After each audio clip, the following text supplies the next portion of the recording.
And Nancy Cordes joins us now from Capitol Hill.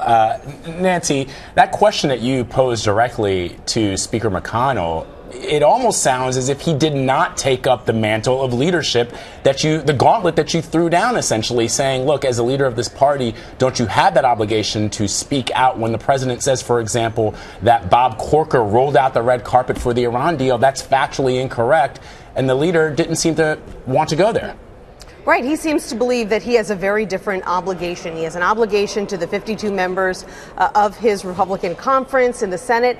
He has an obligation to the party to try to push through the party's agenda. And he made it very clear that it's because President Trump is in office that he now has the ability to get things like tax cuts enacted into law. And he simply is not going to betray the president at this point. He believes it is counterproductive to his agenda. And in fact, last night we saw the perfect case in point. Senate Republicans were able to pass a bill rolling back Democratic regulations, making it easier for people to sue their credit card companies because they had a tie-breaking vote in the vice president, Mike Pence. He cast that tie-breaking vote. So it is the perfect example of the fact that Republicans, by and large, are going to steer clear of criticizing this president right now if they can, because they need him on their side, and they believe that that is more important right now.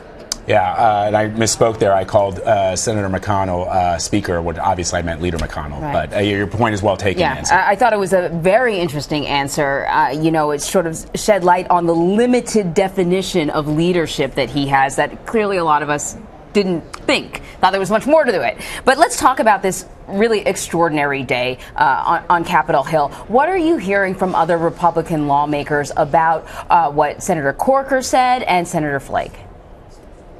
Well, publicly, you haven't seen too many Republicans come out and say they're right. We completely agree with them. We're so glad they came out and said that because they said what we've all been thinking.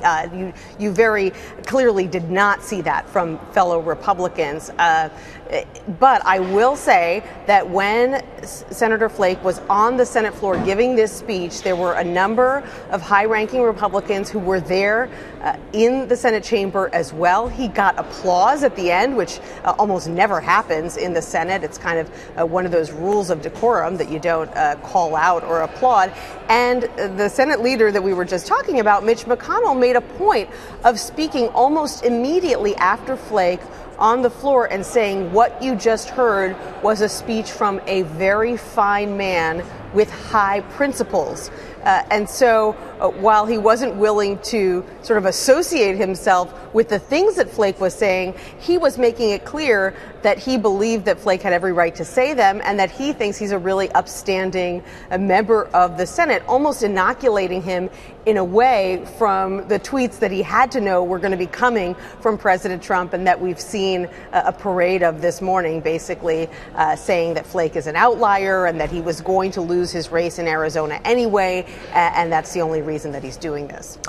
Well, Senator Flake says that this is a tipping point, what we saw yesterday, Nancy. He says that there are other senators who may do this in the days and weeks ahead. And this sort of feels like catnip for people like Steve Bannon. I want to read some quotes that a source close to former White House Chief Strategist Steve Bannon provided to CBS News yesterday, and I want to get your reaction. It's been a great couple of weeks, starting with the win in Alabama, the retirement of Bob Corker after it was clear he would be primary today.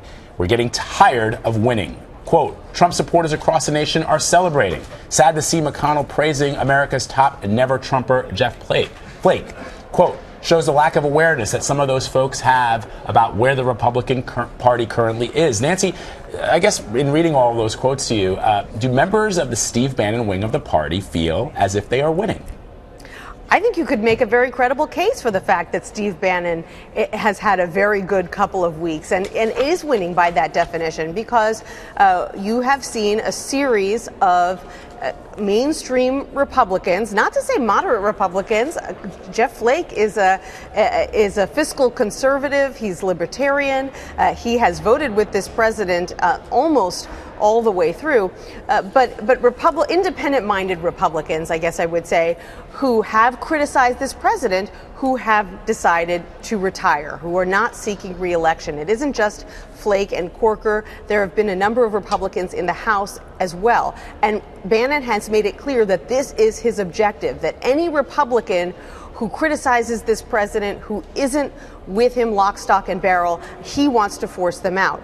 However, you also have a number of very conservative Republicans here in the Senate, including Senate Leader Mitch McConnell, who say that is a recipe for electoral disaster, and they've seen it play out before because they believe that Steve Bannon is backing fringe candidates on the right who will have a very difficult time in general election races. And sure, some of them will win, but they argue that some of them who should have, who are in states that normally would be safe states for Republicans, like Arizona, are now going to be in big trouble. Let's take Kelly Ward, who is the primary opponent, who was actually leading Flake in some polls in Arizona before he decided to drop out.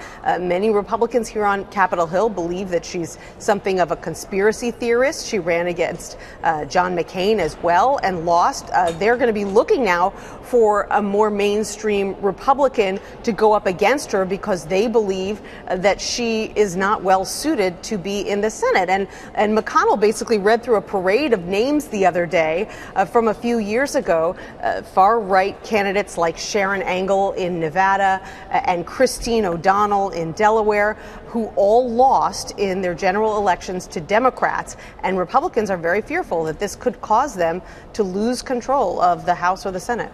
I find it so fascinating that both supporters and ardent critics of the president are looking at yesterday and calling it a tipping point. Just which way it will tip remains to be seen. Nancy Cordes on Capitol Hill. Thanks a lot, Nancy.